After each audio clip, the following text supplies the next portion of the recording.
Hello friends, आज की इस वीडियो में बात करेंगे यूके ट्रिपल एसई 2019 में जो आपका एग्जाम हुआ था लैब असिस्टेंट का, उसमें जो आपका 21 नंबर क्वेश्चन से 40 तक का फुल डिटेल में हम उनको देखेंगे। इससे पहले वाली वीडियो में हमने 1 से लेकर 20 तक के क्वेश्चन को पूरे डिटेल के साथ देख लिया है। जिसने वो वीडियो नहीं देखी हो वो जाके उस वीडियो को देख सकता है। तो अभी बात करते हैं 21 नंबर के क्वेश्चन से। तो देखिए 21वां क्वेश्चन आपके पास क्या था। तो 21वां क्वेश्चन आपके पास था, जब बीजाणुधानी एक कोशिका से बनती है तो उसे कहते हैं। ए ऑप्शन है यूस्पोरिजेट, बी हेट्रोस्पोरी, सी होमोस्पोरी, या डी आपके पास लेटपोस्पोरिजेट। तो इसका राइट आंसर हो जाएगा डी वाला आपके पास लेटपोस्पोरिजेट। तो इसमें बात करते हैं ए वाले के बारे में, बात करते हैं थोड़ा सा कि यूस्पोरिजेट आपका क्या होता है। ये आपका होता है एक ग्रुप ऑफ एपिडर्मल सेल। तो आपको ऐसे ही इसको नोट करते हुए रहना है, वन लाइनर फॉर्म में क्वेश्चन के बाद हर एक चीज के बारे में नोट करते हुए रहना है। बी हेट्रोस्पोरी, तो यहाँ पे क्या होता था, जलवायु की विषमता के कारण यहाँ पे वनस्पतियां एक जैसी नहीं होती हैं। इसका मतलब आपका ये है, यहाँ पे मेन चीज ये है। तो उसके बाद सी आपके पास है होमोस्पोरी। होमोस्पोरी आपका क्या होता है, इसका हिंदी में अर्थ होता है आपका समबीजाणुकता। तो ये होता है आपका the production by various plant. तो यहाँ पे ये चार ऑप्शन आपके क्लियर हो जाते हैं। उसके बाद देखिए 22वां आपके पास क्वेश्चन था, विघटनकारी चयन परिणाम है। ए ऑप्शन आपके पास एलोपैट्रिक प्रजातियां, बी है सिंप्रेटिक, और या ए और बी दोनों, या उपयोग में से कोई नहीं। तो यहाँ पे आपका राइट आंसर हो जाएगा ये आपकी सिंप्रेटिक प्रजातिकरण होती है। तो इसके बारे में आप सिंप्रेटिक प्रजातिकरण के बारे में थोड़ा डिटेल में देख लेते हैं। यहाँ पे देखिए आपको एक फोटो दिख रही होगी, इस तरीके से आप इसको समझ सकते हैं। देखिए इसमें क्या क्या होता है आपका, जो सिंप्रेटिक है आपका, इसमें क्या होता है, भौगोलिक सीमा नहीं होती है। और जैसे कि आपके पास दो सेम प्रजाति हैं, वो अलग अलग विकसित होती हैं, लेकिन वो तब तक अलग अलग मानी जाएगी जब तक वो अंतः प्रजनन नहीं करती है। तो ये इसका अर्थ होता है। तो उसके बाद इसके एग्जाम्पल अगर पूछ लिए जाते हैं आपसे, तो इसके सिंप्रेटिक के एग्जाम्पल आपके होते हैं गेहूं हो गया, मक्का हो गया, तंबाकू हो गया। या आपसे ये पूछा जाए कि अफ्रीकी तिलपिया आपका किस चीज का एग्जाम्पल है, तो ये भी आपका सिंप्रेटिक का ही एग्जाम्पल है। उसके अलावा देखिए सेब हो गया, मैंगोट फ्लाई हो गया, ये चीज आपको नोट कर लेनी है। जैसे कि आपका तिलपिया हो गया, अफ्रीकी तिलपिया, और मैंगोट फ्लाई, ये मेन चीजें ये आपसे पूछी जा सकती हैं। या फिर आपका बैक्टीरिया हो गया, या एक आपकी सिलिकिल्ड मछली होती है, वो भी आपका सिंप्रेटिक का ही एग्जाम्पल है। अब जो सिंप्रेटिक में होता है, इसमें आपका अगर पूछा जाता है कि इसकी प्रजाति का विकास किससे होता है, तो आपकी पैतृक प्रजाति से इसका विकास होता है सिंप्रेटिक में। और सिंप्रेटिक का आपको ये भी पूछा जाता है कि कॉमन इन प्लांट कौन सा है इसमें से, एलोपैट्रिक है या सिंप्रेटिक है, तो ये आपका सिंप्रेटिक होता है कॉमन इन प्लांट। और कॉमन इन नेचर बोले तो वो आपका एलोपैटिक हो जाएगा। उसके बाद यहाँ पे आपको एक फोटो दिख रही होगी इसकी, जहाँ पे इसके डिफरेंस दिए हुए हैं कि क्या क्या इसमें अंतर है। उसके बाद बात करते हैं जैसे कि अपना एलोपैट्रिक के बारे में, तो इनको भौगोलिक रूप के में भौगोलिक प्रजाति के रूप में भी जाना जाता है एलोपैट्रिक को। और उसके अलावा इसमें आपका जो पर्यावरणीय कारक होते हैं उनके कारण इसमें परिवर्तन हो जाते हैं। तो इसमें आप ये फोटो में डिफरेंस के इनको देख सकते हैं। जैसे कि आपका इसमें सिंप्रेटिक में दिया हुआ है, जो आपका एक सेब है ये किस तरीके से चेंज हो रहा है, तो ये आपको यहाँ पर से देख सकते हैं। उसके बाद 23वां क्वेश्चन है आपका, निम्न में से किस समूह की उपस्थिति से बेंजीन वलय इलेक्ट्रॉन स्नेही प्रतिस्थापन के प्रति सक्रिय हो जाते हैं। तो CN, CHO, OH या फिर COOR। तो यहाँ पे इसका आंसर आपका सी वाला राइट हो जाएगा, OH समूह के कारण। 24वां क्वेश्चन आपके पास, नाभिक के अंदर बीटा क्षय की प्रक्रिया को दिखाया जा सकता है। देखिए ये आपके पास एक फॉर्मूला है, ये आपको लगभग पता ही होगा। ए ऑप्शन है आपके पास N+P+E और आपका प्लस V वेक्टर हो गया। दूसरा आपका N दिया हुआ है कि P+E पॉजिटिव और यहाँ पे V, ये आपका गलत हो गया। उसके बाद देखिए P = N, E नेगेटिव और यहाँ पे V, ये भी आपका गलत है क्योंकि V के ऊपर से वेक्टर होता है। और आपका चौथा भी गलत है। तो यहाँ पे आंसर आपका ए वाला हो जाएगा, जो कि आपका N = हो जाएगा आपका P, E नेगेटिव मतलब इलेक्ट्रॉन प्लस V वेक्टर। 25वें क्वेश्चन की बात करते हैं। देखिए यहाँ पे क्या दिया हुआ है, निम्न में से सिल्वर नाइट्रेट की जांच होती है। देखिए सिल्वर नाइट्रेट किसके जांच के लिए उपयोग की जाती है, ये पूछा जा रहा है। ऑप्शन ए आपके पास साइनाइड जहर के लिए, एल्यूमिनियम फॉस्फाइड जहर के लिए, और सी है आपके पास पाइरिथ्राइड जहर के लिए, और डी उपयुक्त सभी के लिए। तो इसका आपका राइट आंसर हो जाएगा एल्यूमिनियम फॉस्फाइड के जहर के लिए, इसकी जांच के लिए इसका यूज किया जाता है। किसका, आपका सिल्वर नाइट्रेट का। 26वां क्वेश्चन है, जयांगोपरिक अवस्था मिलती है लिलियेसी कुल में, सोलियेसी कुल में, फेबेसी कुल में, या कुकुरबिटेसी कुल में। तो यहाँ पे इसका राइट आंसर हो जाएगा आपका डी वाला कुकुरबिटेसी कुल में। ये आपको 11th क्लास में मिल जाएगा। 11th क्लास की बुक अगर आप देखेंगे तो वहां पे आपको इसका ये पूरा चैप्टर आपको वहां पे मिल जाएगा। उसके बाद अगला क्वेश्चन देखिए, जो मैं आपको वीडियो में भी पहले ही बता चुका हूँ कि हॉटस्पॉट जैव विविधता का सिद्धांत किसने दिया था। ये मैंने जो इन्वायरमेंट की वीडियो डाल रखी है इसमें, उसमें आपको हॉटस्पॉट के बारे में पता चल जाएगा। इंडिया में कहाँ कहाँ पे हॉटस्पॉट है उनके नाम आपको वहाँ पे पता चल जाएंगे, पूरी ब्रीफ में जानकारी दे रखी है वहाँ पे। तो आप जिसने भी वो वीडियो ना देखी हो वो इन्वायरमेंट वाले प्लेलिस्ट में जाके तीनों चारों वीडियो देख सकता है, उसमें आपको ये पूरी नॉलेज मिल जाएगी। उसके बाद देखिए इसका आंसर क्या हो जाएगा। हॉटस्पॉट आपका क्या बोल रहा है, जैव विविधता का सिद्धांत किसने दिया था? नॉर्मन मेयर द्वारा दिया था, फ्रिश द्वारा दिया था, या रोजन द्वारा, या जेफरी द्वारा? तो ये जो आपका सिद्धांत दिया था ये आपका ए ऑप्शन राइट हो जाएगा। इसमें नॉर्मन मेयर द्वारा इसका सिद्धांत दिया गया था। 28वां क्वेश्चन आपके पास है, दुर्बल अम्ल और इसके सॉल्ट का पीएच मान क्या कीजिए। देखिए इसमें आपके 3-4 फॉर्मूले हैं, ये फॉर्मूले आपको याद करने हैं। यहाँ से आपको या तो न्यूमेरिकल पूछा जा सकता है, और न्यूमेरिकल भी में जैसे ये आपका 2019 वाला एग्जाम पेपर खत्म होता है, इससे जितने भी न्यूमेरिकल बन सकते हैं इन फॉर्मूले बेस पे वो मैं आपको प्रोवाइड करा दूंगा, या इन चैप्टर से जैसे बनेंगे वो एक ही वीडियो में आपको प्रोवाइड की जाएंगे। तो देखिए तो ए ऑप्शन आपके पास है, pH is equal to KPA minus log salt upon acid, या KPA plus log salt upon acid, KPA plus log acid upon salt, या फिर KPA minus log acid upon salt. तो यहाँ पे आपका जो राइट आंसर हो जाएगा वो आपका आंसर हो जाएगा बी वाला यहाँ पे। तो पीएच इज इक्वल टू हो गया KPA plus log salt upon acid. अब देखिए इसमें 2-3 फॉर्मूले और हैं जो चीज आपको देख लेनी है। देखिए यहाँ पे एक फॉर्मूला आपका ये बनता है स्ट्रॉन्ग एसिड वीक बेस का फॉर्मूला, अगर ये फॉर्मूला पूछा जाए, या फिर इससे न्यूमेरिकल भी पूछा जा सकता है। तो पीएच इज इक्वल टू यहाँ पे आपका हो जाता है 7 - 1/2 log c minus 1/2 log P के बी। अगर आपसे क्वेश्चन बनता है वीक एसिड स्ट्रॉन्ग बेस वाला, तो उसमें आपका पीएच हो जाता है 7 + 1/2 लॉग सी प्लस 1/2 पी के ए। और अगर वीक एसिड वीक बेस का आपको पूछा जाता है तो पीएच इसका हो जाता है आपका 7 + 1/2 ब्रैकेट में के ए माइनस के बी। तो ये आपको इस तरीके से नोट कर लेने, और इनसे आपके न्यूमेरिकल बाद की वीडियो में मिलते रहेंगे। उसका देखते हैं 29वां क्वेश्चन है आपके पास, एक एम द्रव्यमान का कण आर त्रिज्या की क्षैतिज वृत्त पर k/r² अभिकेंद्र बल से अंतर्गत से गति कर रहा है, जहां पर k एक नियतांक है। इस कण की कुल ऊर्जा क्या होगी? देखिए आपको यहाँ पे क्या क्या दिया हुआ है, अभिकेंद्र बल दिया हुआ है, और आपको उसकी त्रिज्या दी हुई है r, और आपको उसका द्रव्यमान मतलब मास भी दिया हुआ है m। तो यहाँ पे आपसे पूछा जा रहा है लास्ट में कि उसकी पूरी टोटल जो ऊर्जा है, टोटल एनर्जी है, वो कितनी होगी। तो इसको हम देखिए कैसे सॉल्व करेंगे। तो देखिए यहाँ पे कण की जो कुल ऊर्जा हो जाएगी, यहाँ पे आपका रेडियस r दिया हुआ है, और ये v वेग से गति कर रहा है, और m इसका मास हो गया। तो यहाँ पे जो आप इसकी टोटल एनर्जी होगी, वो टोटल एनर्जी क्या हो जाएगी आपकी, kinetic energy plus potential energy, मतलब आपका गतिज ऊर्जा प्लस स्थितिज ऊर्जा। अब गतिज ऊर्जा का फॉर्मूला आपको पता होता है हाफ mv², तो हाफ mv² आपको पता है। उसके बाद देखिए अभिकेंद्र बल आपको दिया हुआ था, क्या दिया हुआ था, k/r² अभिकेंद्र बल दिया हुआ था। तो अब अभिकेंद्र बल का फॉर्मूला आपका क्या होता है, mv²/r। यहाँ से आपको mv²/r is equal to k/r², ये मिल गया, एक इक्वेशन बन गया। तो यहाँ से आप इस इक्वेशन से आपको क्या फॉर्मूला निकालना है, mv² इज इक्वल टू आपका हो जाएगा k/r हो जाएगा, क्योंकि यहाँ से एक r से एक r आपका कैंसिल हो गया। तो यहाँ पे आपका mv² इज इक्वल टू क्या हो जाएगा, k/r हो जाएगा। तो इसको हम कहाँ पे रखेंगे, हाफ mv²। में देखिए अब हम गतिज ऊर्जा निकालेंगे। पहले गतिज ऊर्जा आपकी कितनी हो जाएगी, हाफ mv² होती है फॉर्मूले में।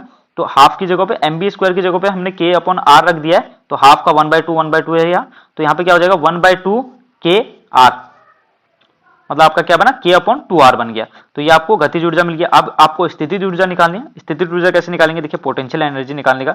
पोटेंशियल का एक तो आपका फॉर्मूला mgh होता है, तो यहाँ पे mgh आपका लगेगा नहीं, यहाँ पे क्या लगेगा आपका स्थितिज ऊर्जा बराबर dv/dr होता है। ये भी आपको एक फॉर्मूला होता है, इज इक्वल टू आपका f हो गया।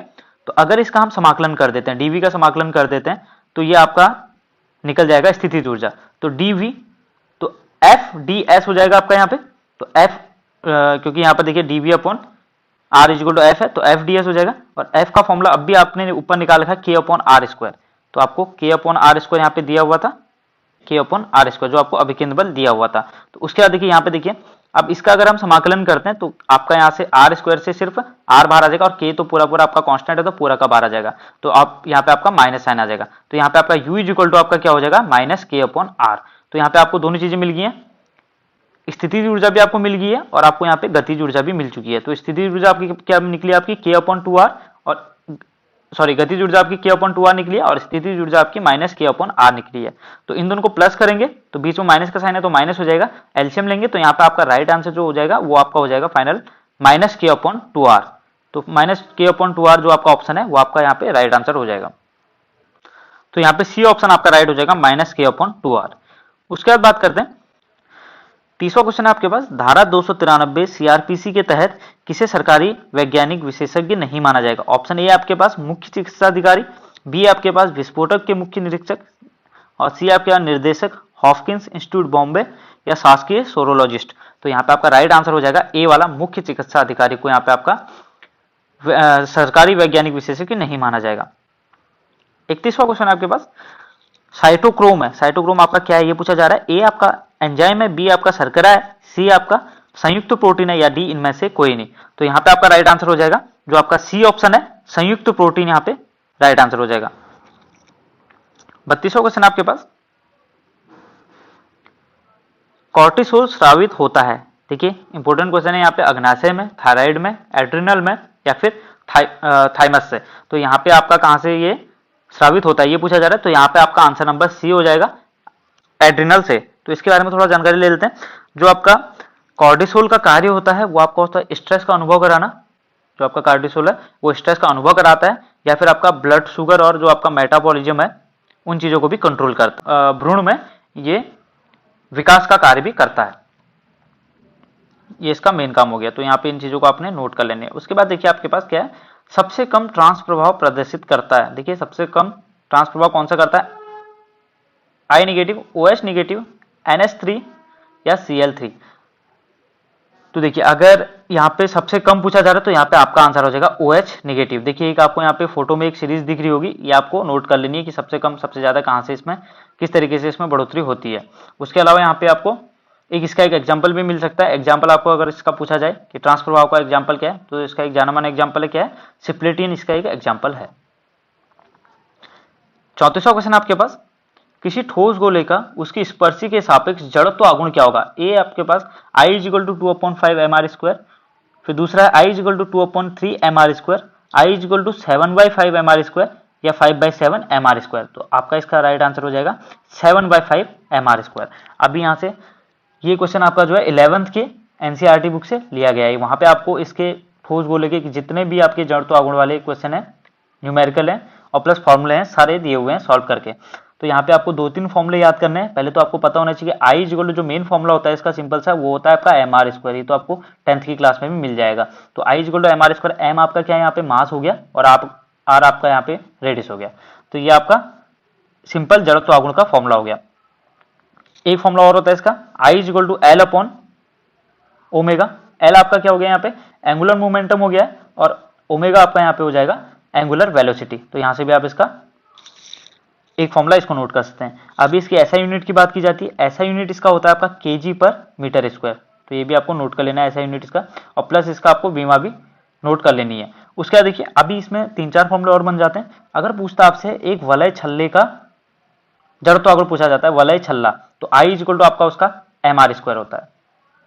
दूसरा आपसे फॉर्मूला पूछा जा सकता है वृत्ताकार डिस्क का पूछा जाता है, तो वहां पे I = आपका हो जाता है 1/2 mr²। उसका तीसरा आपके पास ठोस बेलन का अगर आपसे पूछा जाता है कि जड़त्व आघूर्ण क्या है, तो ठोस बेलन का आपका हो जाएगा 1/2 mr²। वही सेम आपका जैसे वृत्ताकार डिस्क का था, वही ठोस बेलन का भी हो गया। अगला है ठोस गोले का पूछा जाता है, तो वहां पे आपका हो जाता है I = 2/5 mr²। और खोखले गोले का आपका हो जाएगा, अगर खोखला गोला पूछा जाता है तो 2/3 mr²। तो इतने फॉर्मूले आपने नोट कर लेने हैं, और इससे आपके न्यूमेरिकल बिल्कुल बन सकते हैं। यहाँ से आपके इतने सारे फॉर्मूले हैं, तो ये फॉर्मूले आपको पूरे अच्छे से याद करने हैं, और जिसका पूछा जाए वहां पे आपको इस फॉर्मूले को लगा देना है। देखिए इस तरीके से पेड ग्रुप चलाए जा रहे हैं, जहां पे आपको डेली के MCQ मिल रहे हैं, ऑब्जेक्टिव क्वेश्चन मिल रहे हैं, और यहाँ पे आपको PDF फॉर्म में चैप्टर वाइज नोट्स प्रोवाइड किए जा रहे हैं, जिसमें देखिए आपको केमिस्ट्री के, फिजिक्स के और मैथ के हर एक टाइप के आपको यहाँ पे ऑब्जेक्टिव क्विज फॉर्म में मिलेंगे, प्लस आपको PDF फॉर्म में आपको क्वेश्चन मिलेंगे। अगर आपको कोई भी इसके रिगार्डिंग इंक्वायरी चाहिए तो आप कॉल या मैसेज कर सकते हैं 7830241748 पे। और उसके अलावा आप टेलीग्राम ग्रुप पे जुड़ जाएं, जो कि आपका फ्री ऑफ कॉस्ट है। यहाँ पे आपको डिस्क्रिप्शन में लिंक मिलेगा। यहाँ पे आपको 2 लिंक मिलेंगे, एक आपको मिलेगा ऑफिशियल चैनल का जो स्टडी विद TSN है, उसको भी आप ज्वाइन कर लीजिए। वहाँ पे आपको डेली अपडेट मिलती रहेंगी, और साथ में आप लैब असिस्टेंट के लिए जो एक सेपरेट ग्रुप बना रखा है उसमें भी आप ऐड हो सकते हैं। और जिसने पुरानी वीडियो ना देखी हो, पुरानी वीडियो देख लें। इससे पहले भी अभी तक की यहाँ पे लगभग 60 वीडियो से ऊपर अपलोड की जा चुकी है, जो कि आपके लैब असिस्टेंट के लिए बहुत महत्वपूर्ण है।